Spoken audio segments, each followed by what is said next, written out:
هشبط انا المسامير دلوقتي، وهظبط انا هقول لك بطريقه سهله وبسيطه تظبط بيها موبينه التكرير، بحيث ان انت ما تبقاش من ناحيه نازله على الحدافه والناحيه التانيه بعيده عنها.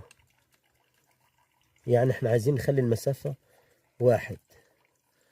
طبعا انا يا دوب كده اهي بتطلع معانا يا جماعه وبتنزل. هاجي اجيب الكاميرا على الجزئيه بتاعه المغناطيس اهو، هبدا احط.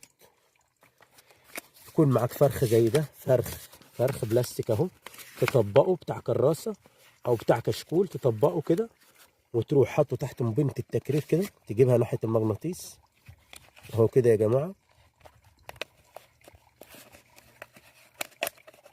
عديته كده بقى، ريح بقى ودوس على مبينة التكرير اللي تحت كده، بحيث ان هي كده خلاص اهي لزقت في المغناطيس.